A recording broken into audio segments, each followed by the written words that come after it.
Ahora presentamos nosotros en este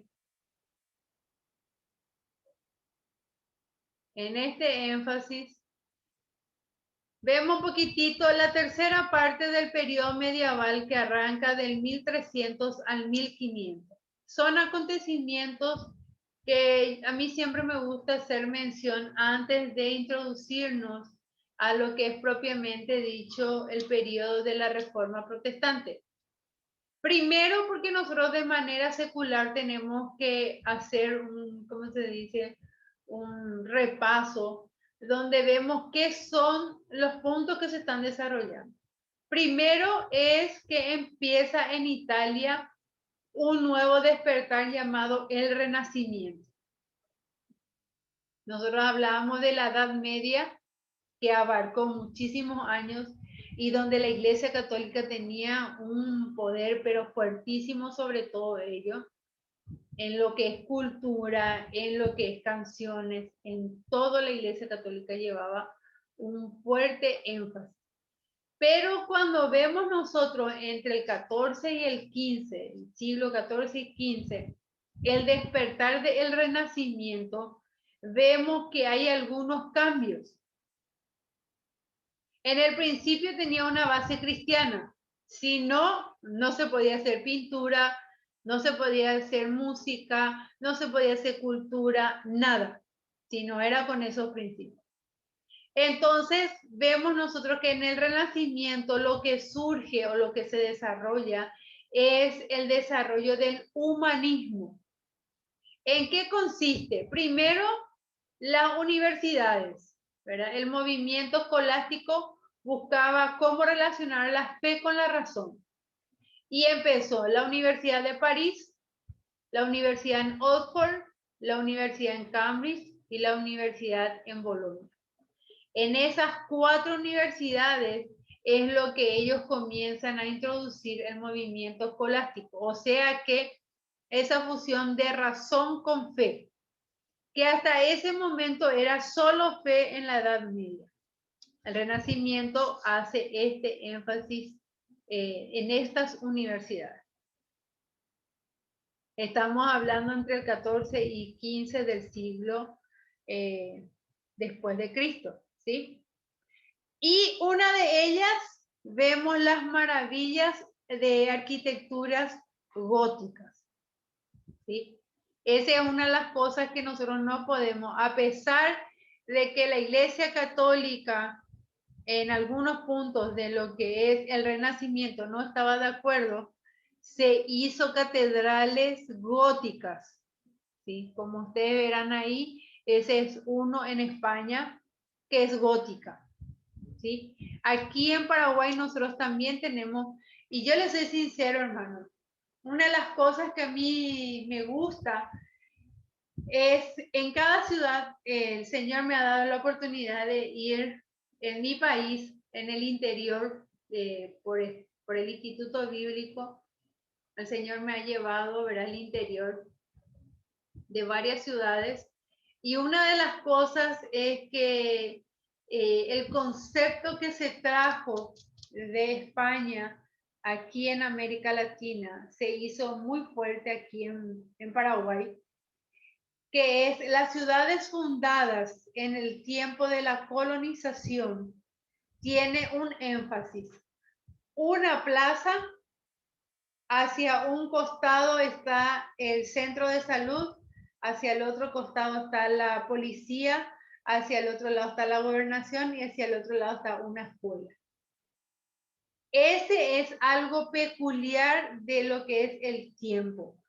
Y yo personalmente, una de las cosas, y hay algunos que no tienen, por ejemplo, escuela, sino está la iglesia enfrente, ¿sí? Que es más, yo creo que es más escuelas que colegios la que tienen enfrente de la plaza. Y entonces a mí lo que me gusta es cuando yo voy a una ciudad tratar siempre de ir al pueblo para saber a dónde está ubicado y mirar, ¿sí? Y entonces yo digo, ah, bueno, este fue en qué tiempo por estas maravillas arquitectónicas, ¿sí? Ahí nosotros nos damos cuenta si estaba influenciado por el Renacimiento o por la Edad Media, porque existen cambios arquitectónicos de acuerdo a la influencia de ese periodo. Y cuando el Señor me llevó, me dio la oportunidad de hacer, porque como no sé si en algún momento les mencioné, yo fui varias veces a Buenos Aires, pero me interné un mes en un instituto que es el IBRP, y solo salía los fines de semana, si me invitaban o algo así, pero era ir y volver otra vez. Y el Señor me dio oportunidad para poder ir y hacer turismo, ¿verdad? Algunos me dicen, profe, ¿pero qué? Y sigue en pie esa política, ¿verdad? Fui a esa zona donde está la casa de gobierno y definitivamente enfrente hay una plaza, ¿sí? Y ese es algo que, aunque pasaron los años y todo eso, se mantiene esa estructura porque ya viene a ser patrimonio cultural, ¿sí? Y así también me fui a otras ciudades de ahí de la capital, y también tenían esa misma peculiaridad, una plaza en el medio, hacia un costado estaba una escuela, hacia el otro lado estaba el municipio o la gobernación y en otro lado estaba la iglesia, ¿sí? Eso es algo en el cual la historia nos cuenta. No es algo que nosotros nomás, sino que eso nosotros aprendemos. Y lo peculiar, hermano, es que yo siempre decía, ¿será que ha de haber en América Latina iglesias góticas? Y me tocó la oportunidad de conocer una iglesia que ahora, que está cerca de, de la Casa Rosada y que está haciendo reforma, o sea, un mantenimiento, eh, yendo hacia, no sé cómo es la zona, pero es yendo hacia donde está Mafalda. No sé si ubican. ¿Dónde está la estatua de Mafalda? ¿Ubica alguno? En esa misma calle, como a media de la parte de la Casa Rosada y Mafalda, hay una iglesia. Y esa iglesia está en refacciones y tiene casi esta misma peculiaridad de construcción. Entonces yo dije, esta es una iglesia gótica, católica, pero gótica. No sé si en algún momento ubican, pero es no es una calle amplia, es una calle angosta. Y eso es, hermano, algo lindo, que cuando nosotros estudiamos historia es para poder apreciar, no es para destruir.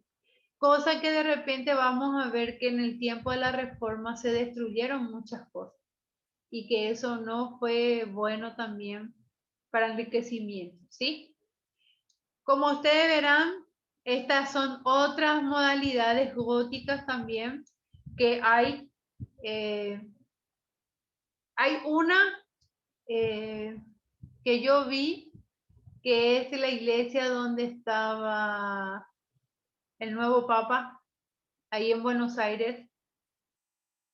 No me viene el nombre del nuevo Papa. Él tenía una iglesia ahí en Buenos Aires, o sea, en una de las provincias, y es más o menos pero más chico la réplica, pero es una iglesia gótica. Entonces, eso a nosotros nos ayuda a ver. Aquí en Paraguay nosotros tenemos uno que es conocido como la Catedral de Asunción. En Asunción mismo nosotros tenemos lo que es una plaza, una iglesia, hacia un costado está el Senado, pero que ahora eso pasó a ser un patrimonio cultural y se construyó uno nuevo, y hacia el otro costado está la Policía Nacional. Entonces nosotros siempre tenemos también esa peculiaridad, pero está en el centro mismo. Lastimosamente no les puedo decir qué lindo es la vista al río, ¿verdad? Porque es la zona donde están los indigentes, conocido como la Chacarita. Entonces es lindo ese lugar, pero lo que le rodea no es tan agradable a los ojos ver esa parte de abandono, ¿verdad? pero la catedral tiene más o menos esta peculiaridad. Este es uno que está en México, esta catedral, ¿sí? Cuando fui a Chile también vi una catedral gótica de este mismo ámbito, es la que está en el centro mismo también de Buenos Aires, que ellos le llaman la Casa de la Moneda. Enfrente está la iglesia y a un costado está, no sé si es, bueno, a ellos le llaman carabinero, pero es la parte de seguridad de todo el país, está a un costado. Y abajo vos caminás y hay una entrada y es para ir al subte, que está en el centro mismo de Santiago. Ahora, ¿qué es lo que nosotros tenemos que rescatar de todo lo que es el Renacimiento, el despertar de la literatura? Una de ellas es la que vemos nosotros aquí, es la de Dante Alighieri, su famosa comedia, ¿sí? La Divina Comedia, que en realidad hasta el día de hoy yo creo que si se estudia literatura, esto no tiene que estar lejos. Otro es Boccaccio, que también es otra literatura donde aporta mucha información y que vemos nosotros que habla mucho del énfasis cultural de ese momento. Otros son los pintores y escultores. El arte y la literatura pre-reforma, los temas religiosos dominan, los artistas usaron su arte en el servicio de la iglesia, pero en el Renacimiento vemos la influencia del humanismo en el arte. Y acá vamos a ver cuáles pueden ser. Miguel Ángel, una obra que está en una iglesia que fue pintada, pero acá nosotros vemos el humanismo. Jamás iba a estar esto en un periodo de la Edad Media. Esto entonces, por eso nosotros lo decimos que es del Renacimiento. Miguel Ángel también hace el personaje religioso de David, pero lo hace en una escultura, ¿verdad?, del cuerpo humano. También vemos nosotros que ahí se hace bien visible la caída de Constantinopla oficialmente en el año 1453 después de Cristo, porque dice que tenían sus defensas naturales y artificiales, pero en la Cuarta Cruzada le dejó muy débil y Mahoma II y su ejército de turcos tomaron a Constantinopla debido a la invasión y a la invención del cañón y la pólvora. Entonces ahí ya vemos nosotros que Constantinopla pasa a ser del poder musulmán, hoy conocido como Turquía. ¿Sí? Toda esa región hoy le pertenece a Turquía. Y los ortodoxos de esta zona de Constantinopla fueron un poquitito más allá, que son los rusos.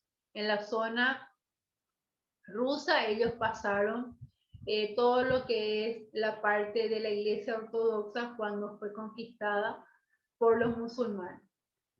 Y aquí entra a jugar la iglesia Santa Sofía, que fue transformada en una mezquita, ¿sí? Pero el día de hoy, ese ya no es una iglesia, porque en principio la iglesia Santa Sofía es la que nosotros vemos que Constantino construye y ahí vemos que era católico, apostólico, romano. Pero después cuando se hace esta caída, desde el año 1453, eso se hizo una mezquita. Pero a partir del 1954, ese se deshabitó, se hizo un mantenimiento y de ahí se hizo como un museo. ¿Sí?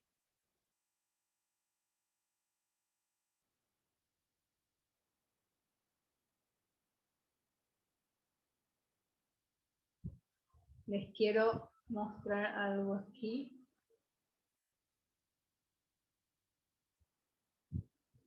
Espérenme, les quiero mostrar una cosita.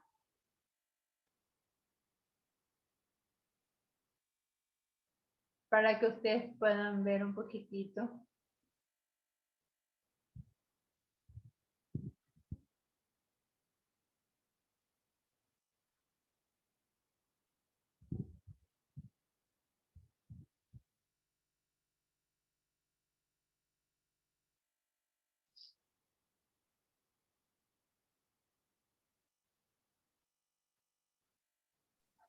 Profe, Señor.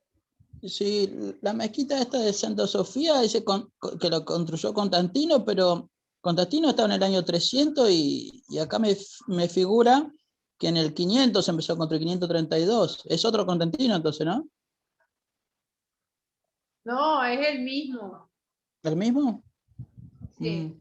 Por eso me parecía 200 años de diferencia y digo, ah, debe ser otro.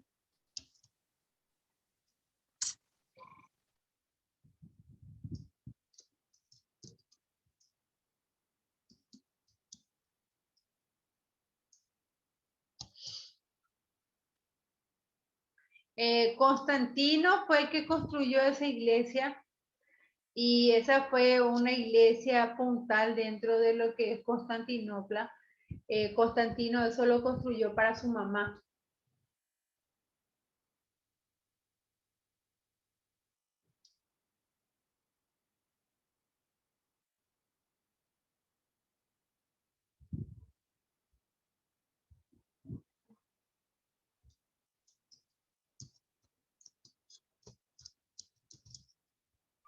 Qué linda casa la construyó. 82 por 73 mide. Ajá. 55 metros de alto.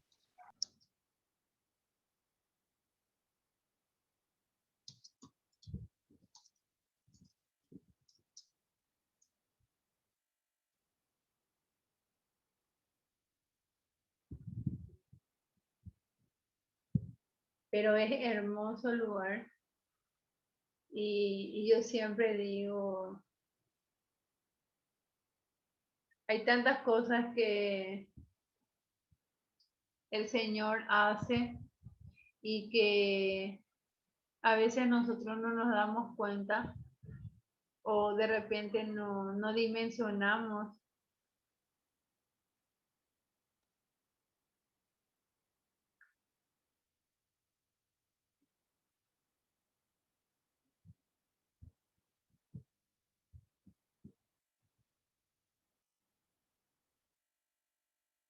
Yo abrí todo esto hace rato, pero no sé qué pasó. Profe, dice que volvió, ya dejó de hacer museo y empezó a hacer del año pasado mezquita de vuelta.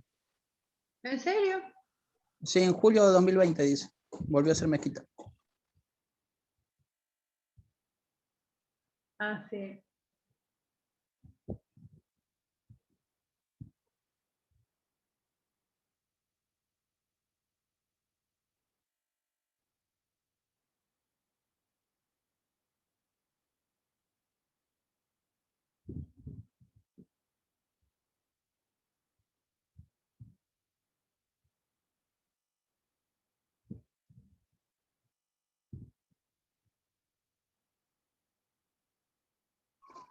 Ya sé por qué le dicen Santa Sofía. Porque se pronuncia así el sonido, pero en realidad es Santa Sabiduría. Ajá. Y suena Santa Sofía, suena.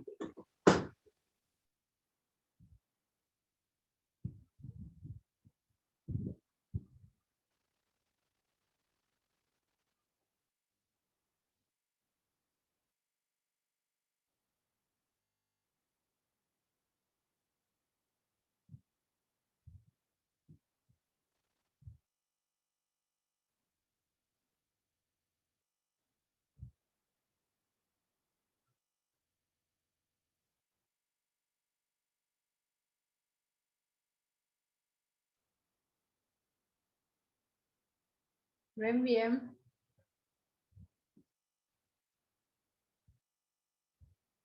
Ahí, espera. Me falta algo.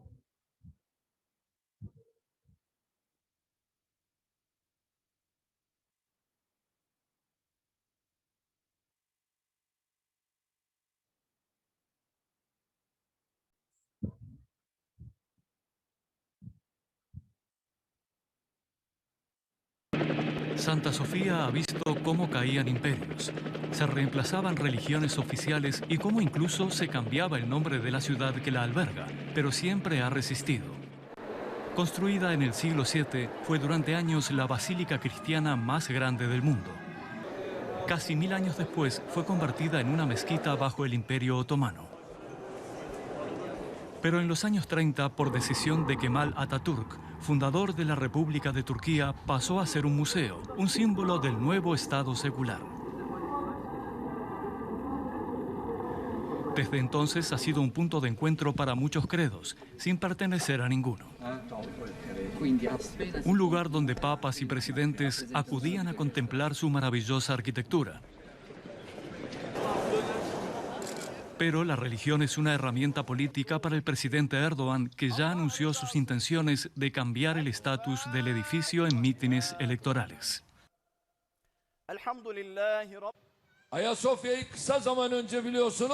Como saben, hace tiempo que convirtieron Santa Sofía, que era una mezquita, en un museo. Esperamos que tras las elecciones podremos llamarla de nuevo mezquita. Grupos islámicos nacionalistas han luchado para rezar en Santa Sofía, lo que ha indignado a muchos griegos que consideran que la basílica es parte de la cultura cristiana ortodoxa. La UNESCO ha advertido que convertirla en mezquita podría violar la Convención sobre Patrimonio Cultural. Pero pase lo que pase en esta polémica religiosa y nacionalista, Santa Sofía seguirá siendo el ícono de Estambul.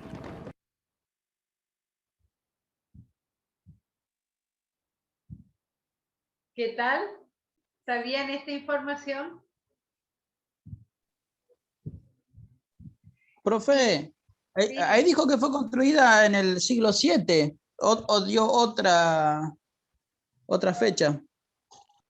Lo que pasa es que nosotros cuando hacemos por siglos viene a ser el 600 y algo, pero nosotros sabemos que con Constantino en el año 340 y algo más o menos se construye el templo de Santa Sofía, porque el templo de Santa Sofía es en realidad un énfasis que Constantino quería dejar para su mamá, ¿sí? Porque su mamá dice que era muy cristiana, entonces él quería hacer eso, por eso se construye el templo de Santa Sofía. No era luego porque él era católico, eso siempre yo aclaro, porque Constantino no era católico apostólico romano. Constantino era un simpatizante político que vio que el cristianismo era un arma para poder utilizar dentro de su crecimiento dentro del imperio. Nada más. Él no era cristiano. Si hay algunos que me dicen, profe, pero él hizo esto, todo fue político. Porque imagínense, él antes de morir, unos minutos antes, él quería que se le bautice. En toda su vida él no se bautizó. Y él quería bautizarse antes de morir porque él sabía que si moría se iba a ir al infierno. Entonces él hace su reconciliación y quiere que se le bautice postrado él en una cama. Ese te da el antecedente, ¿verdad? De toda la vida que él tuvo. Fue un simpatizante del cristianismo. No era un cristiano, como muchos lo hacen ver como un cristiano que por eso hace oficial la religión católica. ¿Entienden? Entonces, ahí. Bueno, les mencioné que Juan Wycliffe, ¿sí? Él nace en el periodo 1330 al año 1384. Él tenía 54 años cuando muere. Él empezó un movimiento para reformar la Iglesia Católica Apostólica Romana porque él era un sacerdote, ¿sí? Todos estos que yo les estoy mencionando eran sacerdotes, ¿sí? Pero ellos al escudriñar la palabra, ellos se estaban dando cuenta que había cosas que no eran lo que en realidad la palabra de Dios decía. Él era un teólogo muy famoso, profesor y filósofo de la universidad en Oxford. Él en realidad tenía en Inglaterra, él tenía un punto muy importante, que sus ideas fueron un ataque a las tradiciones en ese tiempo. Él hace una de las mejores cosas que uno puede decir aporte, que es la traducción de la Biblia del idioma del pueblo, o sea, hebreo, arameo y griego, al inglés, directo al inglés. No es que utilizó el latín para poder luego hacer la traducción al inglés. Él lo hace directamente. Y hasta hoy en día es considerado una de las mejores Biblias que se ha traducido en la lengua inglesa. Y esto lo hace Juan Wycliffe. Él también tenía unos discípulos conocidos o llamados los lollardos. Eran conocidos como predicadores pobres, ¿sí?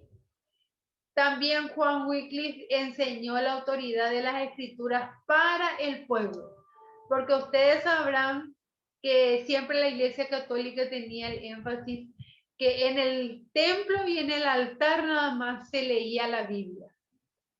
De ahí no podía salir la Biblia, porque eso ya era pecado. Ninguna persona que no era educada no podía tener una Biblia, porque lo iba a profanar, decían ellos. Pero en realidad Juan Wycliffe decía, no, nosotros tenemos que enseñar las escrituras al pueblo, ¿sí? Él se opuso al papa y al papado por todas las prácticas que se estaban haciendo. Aunque era sacerdote, él llamó al papa anticristo en ese momento. Él se oponía a la simonía. La simonía es la compra de puestos o de lugares de privilegio. Es como en la actualidad podemos nosotros decir, bueno, yo soy pastor y mi hijo va a ser pastor, aunque él no tenga el llamado, yo voy a comprar el lugar para que él sea el pastor, ¿sí? Eso es lo que hacía la Iglesia Católica, ponía puestos y lugares donde en realidad no había ese idóneo. Y otra de las cosas que él se oponía era a la doctrina de la transustanciación. ¿Qué es la transustanciación? El pan y el vino que se convierten literalmente en el cuerpo y la sangre de Cristo. Juan Wycliffe decía que los sacramentos eran símbolos o señales de la realidad espiritual. Y esta práctica es la que hasta hoy en día la iglesia protestante lo practica. ¿Sí? La Iglesia Católica lo sigue diciendo que el pan y el vino, ¿verdad?, se convierten literalmente en el cuerpo y la sangre de Cristo. Por eso es que en la Iglesia Católica solo se come la hostia, el vino solo el sacerdote, nadie más. Sin embargo, nosotros tenemos este privilegio de que tenemos la comprensión que hizo Juan Wycliffe, que son símbolos y es una realidad espiritual de que tenemos que estar preparados para poder participar, ¿sí? Juan Wycliffe, por todas esas oposiciones que él presentaba, él fue juzgado como hereje y fue perseguido. Había una rebelión de los pobres, ¿sí? Murió naturalmente, pero el concilio de Constanza rechazaba las ideas de Juan Wycliffe, entonces ahí le condenaron a él. Entonces, ¿qué hicieron? Le desenterraron y le quemaron, porque ellos le habían condenado ya después de muerto. Así era la actitud. Va a haber en un caso, me parece que ya habrán dado, de ese papa que agarra, le quitan, le cortan la mano y después otra vez le vuelven a enterrar, ¿sí? Porque él había robado. Cosas como eso, ¿sí? Y él es conocido, Juan Wycliffe es conocido como el Juan el Bautista de la Reforma, por todos los aportes que él había hecho en todo este periodo Y en realidad, hermanos, él es conocido por esa influencia de saber predicar, ¿verdad? Y él dice que una de las cosas es que él predicaba y él convencía a la gente con esa predicación porque era la palabra misma. Y también, así como él tuvo dificultad, también sus discípulos o sus seguidores, que son conocidos en la historia como el martirio de los Lollardos, donde ellos, todo lo que ellos conocían que eran los seguidores de Juan Wycliffe, ¿verdad? Se les juntó en una hoguera y se les comenzó a prender vivo a cada uno de ellos en ese lugar. Y de ahí entonces se conoce el martirio de los Lollardos. ¿Sí? ¿Estamos bien ahí? ¿Sí? Bueno, ahora vamos con Juan Hus. Él es un varón también pre-reformador. Y saben el privilegio que él tuvo es de escucharle a Juan Wycliffe predicar. Uno de los tantos, él tuvo el privilegio de escucharle predicar. Y eso dice que a él le despertó ese punto de decir, había sido, no soy el único que no estoy de acuerdo con esto, ¿sí? Entonces, él estaba en Praga cuando Juan Wycliffe estaba predicando y esto le influenció a él en el sentido de decir, lo que yo pienso había sido, no estaba tan lejos. ¿Por qué? Porque él también rechazaba la autoridad del Papa en favor de la Biblia. Decía, la Biblia es lo que tenemos que enseñar, no lo que dice el Papa. Y hasta el día de hoy ese es uno de los graves problemas que tenemos. Él se opuso también a la venta de indulgencias. ¿Qué eran las indulgencias? Era la compra de su salvación anticipadamente. O sea que yo puede ser que peque mañana, pero por eso yo ya compro ahora ya mi salvación. Y que hay la película de Juan Hus, la antigua, vamos a ver que en algún momento dice Juan Hus iba en otra ciudad y le encuentra a un hombre borracho, ¿verdad? En esa ilustración. Y sale y le dice, Juan le dice, ¿qué hace? Eso no es la vida que tenés. Pero no importa si yo acá ya tengo comprado mi salvación, y le muestra el papel, ¿verdad? Y dice, yo tengo, y él estaba re borracho, ni se podía parar y decía, yo acá tengo, yo ya pagué por mi salvación, ¿verdad? Y eso era lo que a él le indignaba, a Juan Hus eso le indignaba. Y aquí ustedes ven, ese era el documento que se utilizaba para las indulgencias. Y no sé si se ve, ¿ven ustedes la flechita de mi compu? ¿No? ¿Sí? En Sí. esta partecita blanca que muestra acá se ponían los números. Después nada se modificaba. Y acá se hacía la firma del que estaba haciendo esto. Pero este nomás era el lugarcito donde ponían sus nombres. Pero todo este papel ya estaba impreso. ¿Sí? Un documento que concede el perdón de todo pecado a una persona por un precio, aún adelantado. ¿Sí? O sea que yo puedo pecar más adelante, pero acá yo ya tengo la indulgencia. ¿Sí? Juan Hus fue excomulgado, ¿sí? En Praga era puesto bajo entredicho porque habían algunos que le seguían a Juan Hus, otros no. Pero él tuvo que hacer exilio, ¿sí? Y en su exilio él comenzó a escribir y así él despertó a un grupo en pro de la reforma, que eran sus propios discípulos, a quien él enseñaba la palabra de Dios. Y de ahí entonces vemos nosotros que él comienza a ser más perseguido y tenía que él presentarse o comparecer ante el concilio de Constanza en el año 1414. Y en ese lugar a él le sentencia como mártir. En el año 1415 a él le sentencian a muerte. Pero él dice que estando en la cárcel, él hace muchos escritos que después ayuda eso Y hay una cosa muy importante, ¿sí? Que yo les soy sincera, es algo tan irónico. En este concilio de Constanza había 3 papas. Por eso se dice antipapas, ¿sí? ¿Por qué? Porque habían 3 papas y de estos 3 papas ni uno era, se le quita ese y se le elige a un cuarto. ¿Por qué? Porque nosotros vemos aquí que a Gregorio se le escoge en Roma como el papa, ¿sí? A Juan 23 se le escoge en Pisa, ¿sí? Y a Benedicto III en Aviñón. ¿Por qué? Porque Roma tuvo muchos problemas, entonces Roma fue tipo desmantelado, entonces todos tuvieron que venir a Aviñón a tener protección. Y entonces la gente que quedaron, lo poco que quedó en Roma, decía, ¿cómo nosotros no vamos a tener papa? Entonces ahí le levantan a un papa. Y a Aviñón, entonces dicen, ¿cómo aquí nosotros no vamos a saber quién es nuestro papa? Entonces se le pone a Benedicto XIII. Pero ¿qué pasa? Después vemos nosotros que el rey en ese momento agarra y le dice que ninguno de los 3 es el papa y entonces le eligen a Martín V para que sea el nuevo papa. Ese era el problema ahí.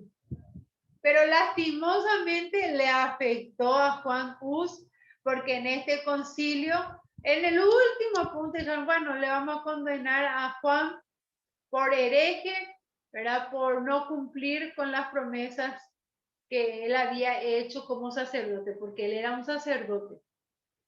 Y él era, dice que una persona tan elocuente que nadie podía creer cómo era su elocuencia, ¿sí? Juan Hus fue quemado en Constanza como mártir. Y hay una cosa muy peculiar de Juan, que ellos decían esto de que él podía salir, pero decía que pueden matar a un ganso, ¿sí?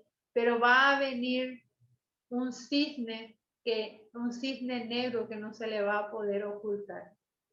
¿Y saben quién es ese cisne negro? Martín Lutero. Él se consideraba un ganso que hacía sonar nada más, pero que iba a venir un cisne negro que iba a hacer que se cambien montones de cosas.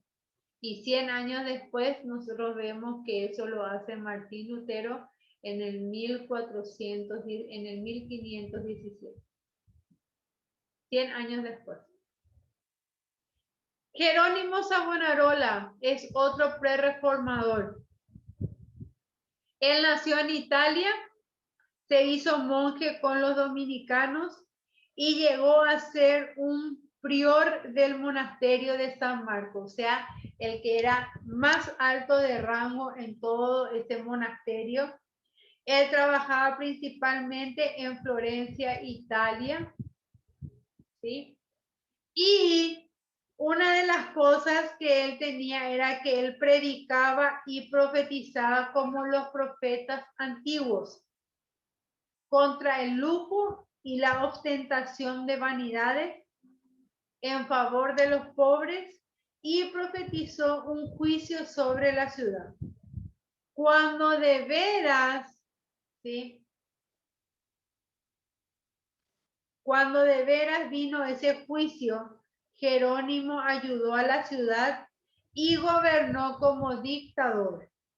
Ejecutó una reforma en Florencia y había luchado con el alcalde Lorenzo di Medici, pero en su lecho de muerte él llamó a Jerónimo Savonarola. Ellos hicieron nuevamente las paces. Después nosotros vemos que en contiendas políticas nuevamente Jerónimo entra y ahí en esas contiendas políticas él fue excomulgado y Florencia era amenazada, entredicho, por la actitud que tenía Jerónimo. Jerónimo perdió el apoyo de toda la ciudad le encarcelaron, fue torturado y le acusaron a él de herejía. Y le condenaron por hereje junto con 2 de sus seguidores en el año 1498. ¿Alguna pregunta hasta aquí? ¿No? Entonces, miren, hermanos, estos varones, si nosotros le miramos, yo creo que Martín Lutero sabía algo de Jerónimo, porque ya es un contemporáneo de él, porque es 1498. Y Martín Lutero ya estaba en la Iglesia Católica en ese entonces. Así que se habrá enterado de lo que estaba pasando con sus contemporáneos. Y de ahí nos damos cuenta que todo esto siempre va a influenciar a que, como vimos, Juan Wycliffe influenció en Juan Hus, ¿sí o no? Porque él decía, este piensa igual que yo. O sea que no soy un loco al decir que la palabra de Dios es mi regla de vivir y no lo que están diciendo los papas. Entonces, ese es el despertar, por eso es lo que le llamamos la pre-reforma, porque estos hicieron despertar cosas que en realidad estaban dormidas y que no eran conceptos erróneos.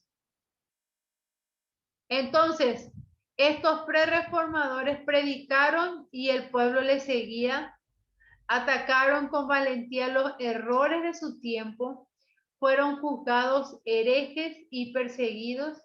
Algunos fueron mártires, pero 20 años después de Savonarola comienza la reforma. Imagínense. Así que para veces, peculiaridades o no, ahora necesito lectores de la diapositiva. ¿Con quién empezamos? Con Darío, que tiene una linda voz afinada. ¿Quiere que Bueno. empiece, profe? Adelante, Elizabeth. Dice, resumen de la historia de la iglesia. La iglesia nació el día de Pentecostés. Sus líderes eran los discípulos, ahora llamados apóstoles. Por eso llamamos a este tiempo la iglesia apostólica. Ellos predicaron el evangelio en todo el mundo, conocido de su tiempo. Y la iglesia creció en gran manera. En este tiempo, el Imperio Romano fue una ayuda al crecimiento del cristianismo. La paz romana y su red de caminos facilitó el esparcimiento del mensaje, y las pequeñas persecuciones de aquellos días impulsaron a los hermanos a ir por todo el mundo. Amén. Siguiente.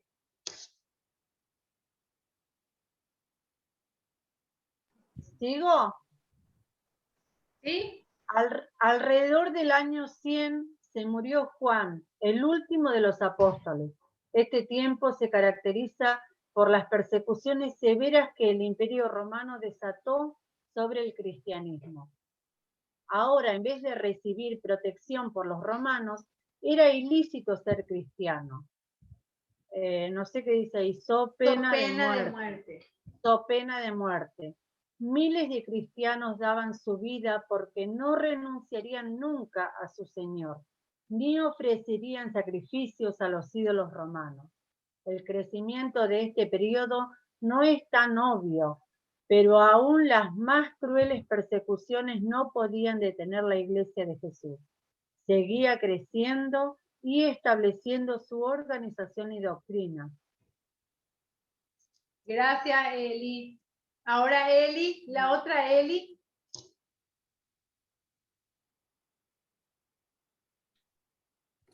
En el año 313, Constantino llegó a ser el emperador romano. Él sentía que Jesús le había conseguido esta victoria y proclamado que el cristianismo sería la religión oficial del imperio. Las persecuciones cesaron y el símbolo del imperio fue la cruz. Llamó el Concilio de Nicea, donde estaban presentes representantes de la Iglesia mundial. Se refiere a la historia de la Iglesia hasta el punto como ante Niceo, o sea, antes del Concilio de Nicea. Sigue el periodo romano. Ahora, la Iglesia imperial experimentó otro crecimiento porque todos los romanos querían entrar, pero el costo fue grande. Números de creyentes sinceros buscaban en el monaquismo recaptura la verdadera expresión de su fe. Cuando el Imperio Romano cayó en 476, la Iglesia tomó a la autoridad de una sociedad en desorden. Llegó a ser la primera institución durante el tiempo que llamamos la Edad Media o la era de tinieblas. La Iglesia desarrolló una gran jerarquía y doctrinas no bíblicas. Gracias, Eli. Gedeón.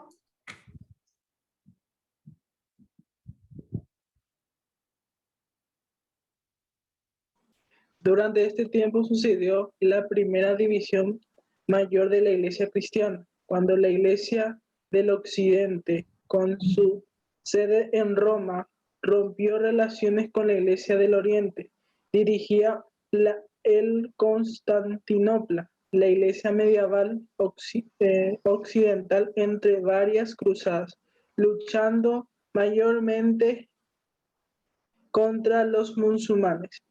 Si seguiremos la historia de la Iglesia en el Occidente, el poder de la Iglesia romana crecía. En su apogeo, el Papa aún dominaba la política.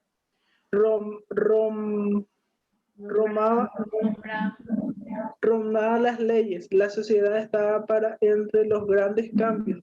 Mientras el Renacimiento sucedió la cultura oriental, Dios estaba levantando reformadores adentro de la Iglesia. Así mismo. El apogeo del poder papal ocurrió bajo el Gregorio VII en Nicemos III, sería. Inocencio III, pero en el siglo XX, no. 14, sí, me confundo con otros. Bajo Bonacio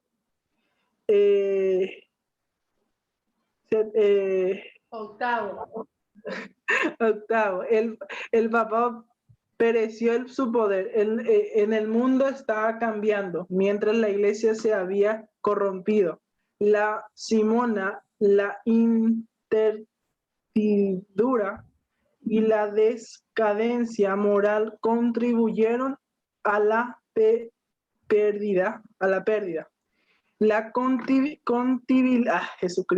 La cautividad babilónica refería al tiempo que el Papa fue reforzado por las leyes de Francia, dejaran a Roma y reina desde Avignon.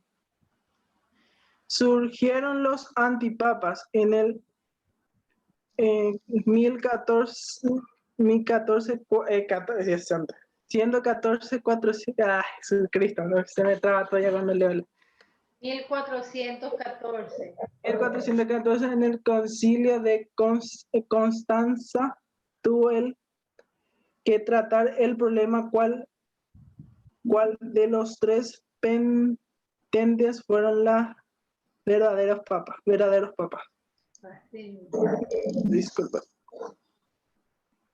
Darío. La sociedad estaba para entrar en grandes cambios. En 1440 la prensa fue inventada. Constantinopla cayó a los musulmanes en 1453, mientras el Renacimiento sacudió la cultura occidental. Dios estaba levantando reformadores adentro de la Iglesia. Movimientos como los valdenses buscaban una reforma del cristianismo. En Inglaterra, Juan Wycliffe y los Lollardos trabajaron para hacer la Biblia accesible al pueblo. Juan Hus en Praga y Jerónimo Savonarola en Italia también buscaban la reforma de la iglesia. Y ahí vemos entonces el resumen. El periodo antiniceno, que es de los apostólicos del 30 al año 100. La era de los mártires, que es del año 100 al 313. Constantino es del 313 al 325. Y después entra el periodo medieval, 325 al 799. La segunda parte medieval es del 800 al 1300 y la tercera es del 1300 al 1500, en el cual nosotros ahora vamos a arrancar del 1500 en adelante. ¿Alguna pregunta hasta aquí?